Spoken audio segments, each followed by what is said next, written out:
Քանի որ իսկական խոսեցի ինքնության մասին, բան օրենսան մարդիկ Արցախից բռնի տեղահանումից հետո կամ տեղահանման ժամանակ փորձել են ոչ միայն տներ արդյունքում հետևանքով, այլ նաև անձնական ակտիվներ, լուսանկարներ, արվեստի գործեր, բաներ, որոնք ընտանեկան և միկրո մակարդակում մարդու ինքնությունն են ձևավորում, արդյոք կապն են ապահովում իր տան հետ, իր միջավայրին։ Հիմա դա չկա։ Սա ինչ խնդիր է ստեղծում այդ մարդկանց արցախցիների ինքնության համար, դուք սկզբից խոսեցիք սննդի մասին արձանագրեցիք, և ինչ լուծումներ կան այդ ինքնությունը Արցախից ֆիզիկապես դուրս, այդ տարածքից, բնատարածքից ֆիզիկապես դուրս պահպանելու համար։ Առաջին հերթին ես առաջին ելույթում ասացի, որ թիվ մեկ հիմա խնդիրը մեր ինքնության պահպանման, ասենք որպես հայության մի մասնիկի, մի արևային խմբի, որը կորցրել է իր հայրենիքը և հայրենիքի այս հատվածում պետք է կարողանա պահպանել իր ինքնությունը։ Դա առաջին հերթին, որ մեր արցախցիների տարաբնկեցումը բավականին հայտարարվել և ամբողջ ցրված է ամբողջ Հայաստանի Հանրապետությունում մեկ և նաև արտագաղթը, որը թիվն է հենց ինքնության առաջին հարվածներից մեկն է լինելու, որովհետև Ադրբեջանը պատահական չէ, որ ամբողջական գյուղերը ոչնչացնում, այսինքն նաև փոխելով լանդշաֆտը, այսինքն տարբեր տնտեսական գործունեություններ կատարելով, ամբողջական լանդշաֆտը փոխում, նրանցանալ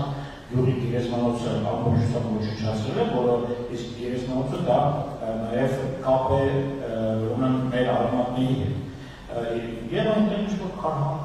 բացի ինչ-որ ավազ են արտադրում, թե ինչ-որ բան են արտադրում, և այլն, այսինքն սա հենց վաղ օրինակն է, որ թե ինչպիսի մեծ վտանգներ է պարունակում մեր ինքնության դեմ այս քաղաքականությունը և նաև ասեմ, որ թիվ մեկ այսօր հիմնախնդիրը դա Հայաստանի առաջին Հայաստանի Հանրապետության տարածքում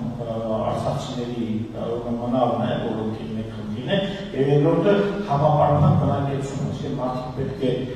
ինչ-որ բնակավայր կամ ինչ-որ ասենք քաղաքի թաղամաս թեկուզ, որ արցախցիներով բնակեցված է և ասենք ոչ բնական մշակութային ժառանգության պահպանության սա լավ հնարավորություն կստեղծի, որովհետև դրա փորձը կա, օրինակ երբ որ Գարմանքից և Արցախի հյուսիսային շրջաններից գաղթ եղավ 1989-91-92 թվականներին, նրանք հիմնականում բնակություն հաստատեցին այն գյուղերին, որը լքյալ էր Հայաստանի Հանրապետության տարածքում։ Եվ այդպես կարողացան իրենց ոչ բնական մշակութային ժառանգության կարևորագույն մեղադրատարները պահպանել, այսինքն փորձը կա։ Նույն ձևով, երբ որ ասենք Արևմտյան Հայաստանից գաղթեցին մեր հայրենակիցները և բնակվեցին Շիրակի, Արագածոտնի մարզերում, նրանք իրենց ինքնության բարբառը, բանավոր ավանդությունները, հավատալիքները, սովորույթները պահպանեցին։ Ուզում ասեմ, որ սա շատ կարևոր խնդիր է, եթե իրականում ցանկանում ենք, որպեսզի արցախցիների ինքնությունը, որպես հայ ժողովրդի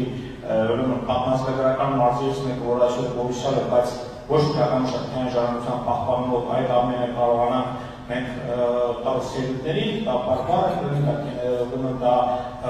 կեսապահովման մշակույթը կլինի, ապա թիվ մեկ խնդիրը դա արցախցիների միասին բնակության ինչ-որ ձևով չեմ ասում բոլորին, բայց գոնե մի հատվածին, որոնք կրեն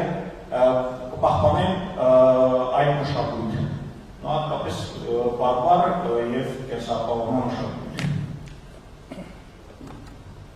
Շարունակություն